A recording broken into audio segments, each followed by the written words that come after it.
Manisha case में अभी अभी तुरंत बड़ा खुलासा हुआ है। पुलिस के हाथ लगे पूरे 3 आरोपी। जी हाँ, आप लोगों ने सही सुना, 3 ऐसे लोग मिले हैं जिन पर शक नहीं क्लियर हो चुका है। पुलिस के मुताबिक ये तीनों लोग उस दिन मौके पर मौजूद थे और इनसे पूछताछ के बाद कई नए पर्दाफाश हुए हैं।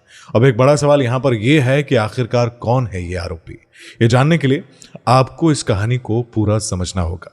ये कहानी है हरियाणा की बेटी मनीषा की, एक मासूम लड़की की जो रोजाना बच्चों को पढ़ाने जाती थी।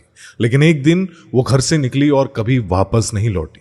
उसके बाद जो हुआ उसने पूरे हरियाणा ही नहीं, पूरे देश को हिलाकर रख दिया। आखिर क्या हुआ था उस दिन मनीषा के साथ? आइए इस दर्दनाक कहानी को शुरू से आखिर तक जानते हैं। आज की इस वीडियो को मनीषा के न्याय के लिए एक पूरा जरूर देखिएगा और ज्यादा से ज्यादा इस वीडियो को शेयर कीजिएगा। आज की जो सच्ची घटना मैं आपको सुनाने जा रहा हूं वो हरियाणा प्रदेश के जिला भिवानी की है। भिवानी जिले में एक गांव पड़ता है ताड़ी लक्ष्मण, और यहीं के रहने वाली एक लड़की थी जिसका नाम था मनीषा। उम्र तकरीबन 19 या 20 साल, बड़ी ही सीधी सादी, अपने घर वालों की लाडली और पूरे गांव की पहचान। अभी कुछ ही दिन पहले मनीषा ने अपने करियर की तरफ पहला कदम बढ़ाया था। पास ही एक जगह है सिंघानी, वहां एक प्ले स्कूल है। तो उसी स्कूल में उसने टीचर की नौकरी ज्वाइन की थी। रोज सुबह ठीक 8 बजे घर से निकलती और स्कूल में पूरे मन से बच्चों को पढ़ाने जाती, उनका ध्यान रखती और शाम को समय से घर वापस आ जाती। लेकिन 11 अगस्त 2025 का एक दिन जो बहुत ही अलग था। तो दोस्तों, वीडियो में आगे बढ़ने से पहले आप लोग कमेंट में मनीषा बिटिया के लिए ओम शांति जरूर लिखिएगा ताकि मनीषा की आत्मा को शांति मिल सके। हाँ, यहाँ पर एक बात तो है कि कपड़े खोलकर नाचने वाली लड़कियों को तो आप सब्सक्राइब कर लेते हैं, उनको लाइक कर लेते हैं, लेकिन हमें इस वीडियो को लाखों तक पहुंचाना है ताकि उस बिटिया को इंसाफ मिल सके।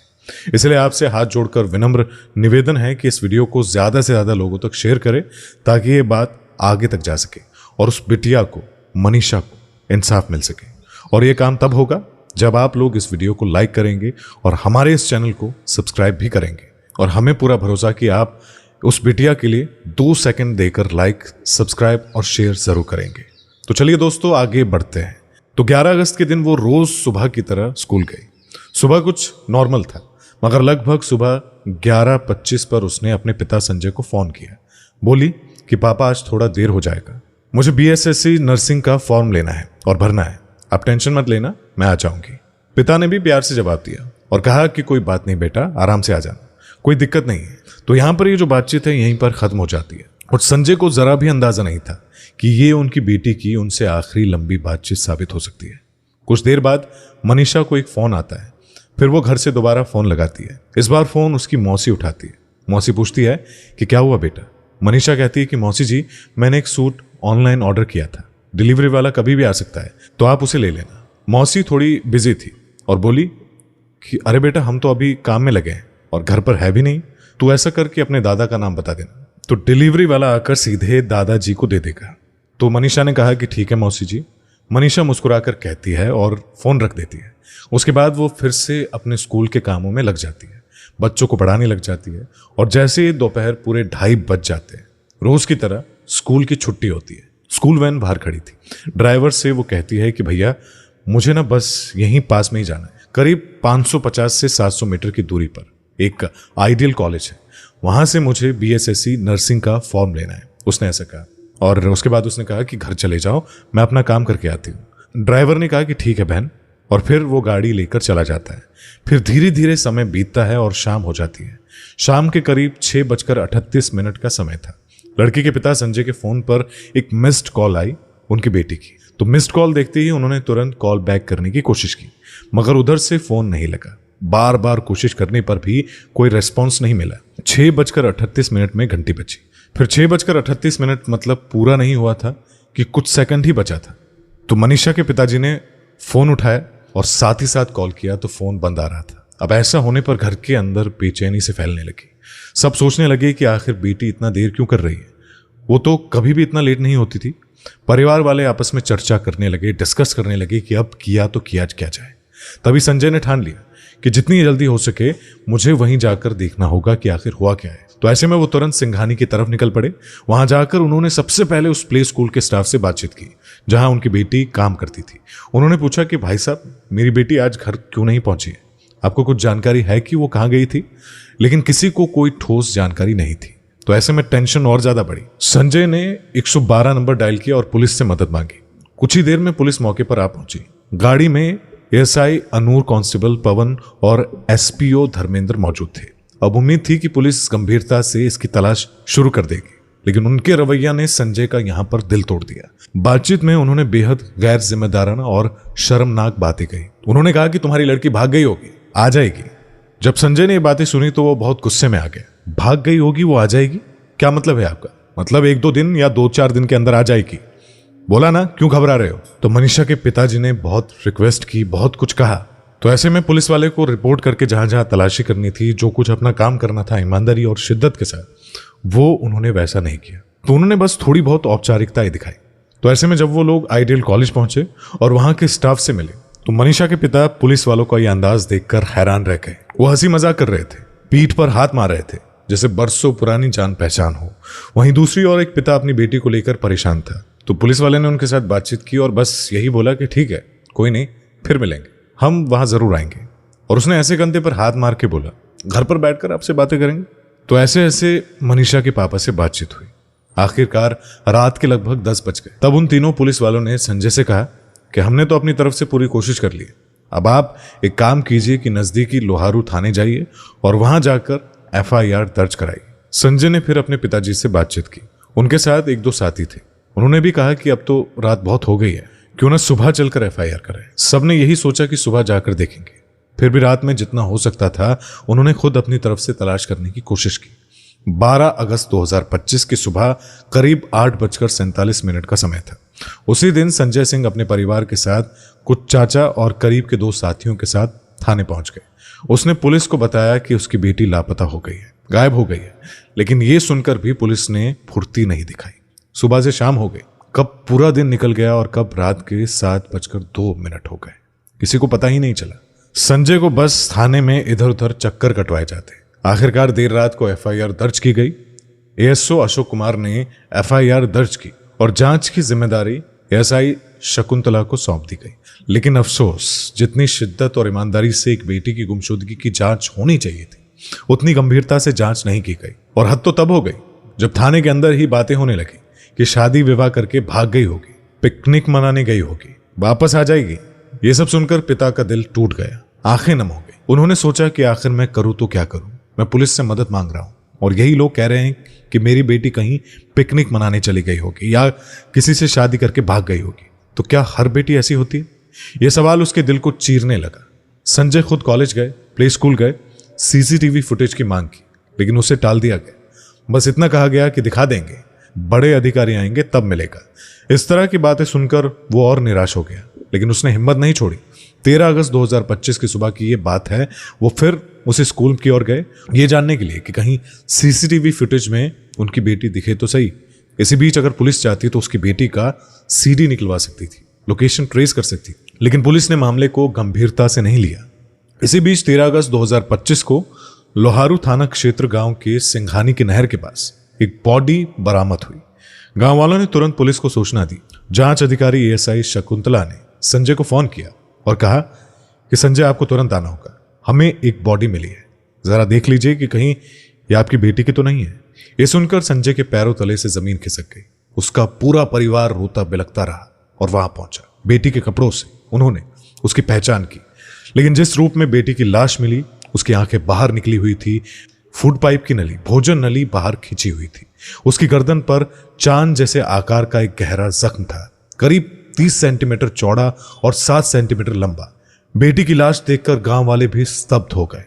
भीड़ बढ़ती चली गई। पुलिस ने बॉडी को कब्जे में लेकर पोस्टमार्टम के लिए भिवानी अस्पताल में भेज दिया और पोस्टमार्टम शुरू होते ही ये न्यूज पूरे इलाके में आग की तरह फैल गई। 14 अगस्त को गुस्से से भरे लोग सड़कों पर उतर आए। हर किसी के मन में यही सवाल था कि क्या एक गरीब मजदूर की बेटी की कोई कीमत नहीं होती? अगर यही बेटी किसी मंत्री, किसी विधायक या किसी बड़े आदमी की होती तो क्या पुलिस ऐसे ही लापरवाही करती? लोगों का गुस्सा बढ़ता गया। धरना प्रदर्शन शुरू हो गया। पूरे इलाके में न्याय की मांग गूंजने लगी। 14 तारीख के बाद जब मनीषा का पोस्टमार्टम हुआ तो पुलिस ने बॉडी परिवार वालों को सौंप दी, लेकिन घर वालों ने साफ कह दिया कि जब तक हत्यारे नहीं पकड़े जाएंगे तब तक हम अपनी बेटी का शव वापस नहीं लेंगे, अब चाहे कुछ भी हो जाए। परिजनों का गुस्सा बढ़ता ही गया। उनके समर्थन में लोग बड़ी ही संख्या में सड़कों पर उतर आए और ऐलान कर दिया कि हत्यारे को पकड़ो, नहीं तो बॉडी नहीं उठाएंगे। 16 और 17 अगस्त को माहौल और भी गर्म हो गया। पूरे प्रदेश में बवाल मच गया। लोग सड़क पर उतर आए। घंटों घंटों रोड जाम हो गए। स्कूल कॉलेज बंद, दुकानें बंद, बाजार ठप। हर जगह बस एक ही गुस्सा था, और वो था मनीषा के इंसाफ का। इस दबाव में कहीं ना कहीं पुलिस और सरकार की नींद टूट गई। मुख्यमंत्री तक को बयान देना पड़ा।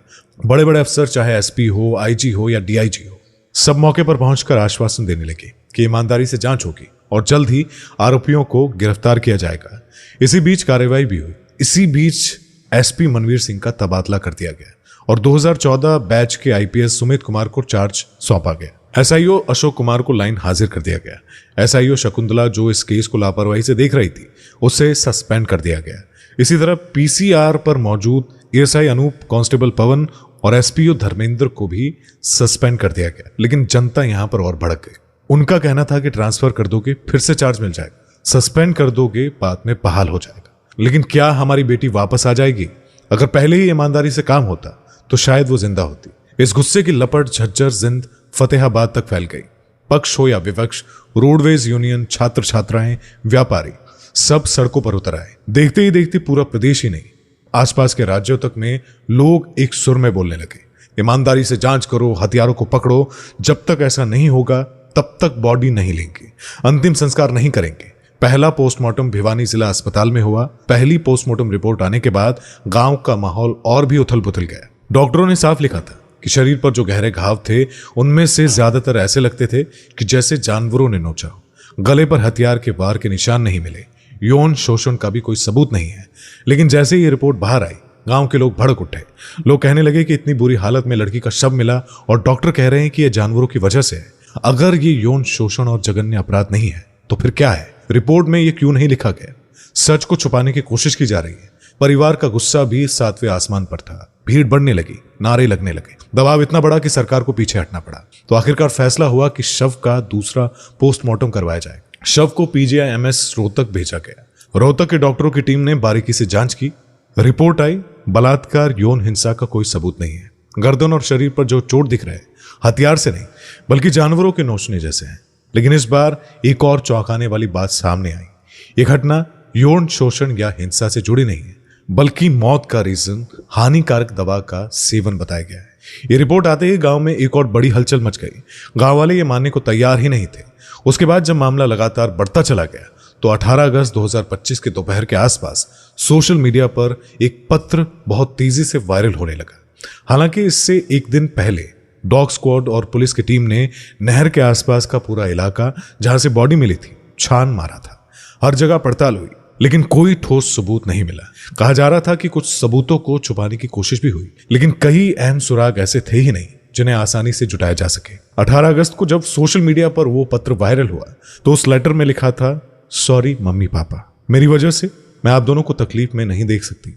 आपने मेरे लिए बहुत कुछ किया है। मैं कभी गलत नहीं थी और नहीं मैंने कुछ गलत काम किया। बस मैं अपने सपने पूरे करना चाहती थी। मैं बीएसएससी नर्सिंग कर रही थी क्योंकि नर्सिंग क्रैक करके नर्सिंग ऑफिसर बनना चाहती थी ताकि आप दोनों का सपना पूरा कर सकूं। लेकिन मैं आप दोनों पर बोझ नहीं बन सकती। अगर मैंने आपको कभी दुख दिया हो तो माफ कर दीजिए। आप दुनिया के सबसे अच्छे माता पिता। मुझे जिंदगी देने के लिए धन्यवाद।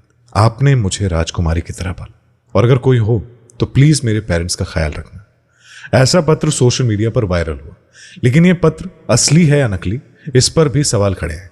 सबसे बड़ा सवाल लोगों के मन में यही है कि अगर ये सचमुच मनीषा ने अपने माता पिता के लिए लिखा था तो उसने अंग्रेजी में क्यों लिखा, जबकि उसके माता पिता को अंग्रेजी पढ़नी तो आती ही नहीं। अब बड़ा सवाल यहां पर यह है कि पुलिस इस मामले को कहीं पलटने या शांत करने की कोशिश तो नहीं कर रही, क्योंकि मनीषा की लाश 13 अगस्त को मिली थी और अचानक 5 दिन बाद ये पत्र कहां से आ गया। अगर पहले मिला था तो पुलिस ने शुरुआत में ही खुलासा क्यों नहीं किया। इसके अलावा मनीषा 11 अगस्त को लापता हुई थी और 13 अगस्त को बॉडी मिली।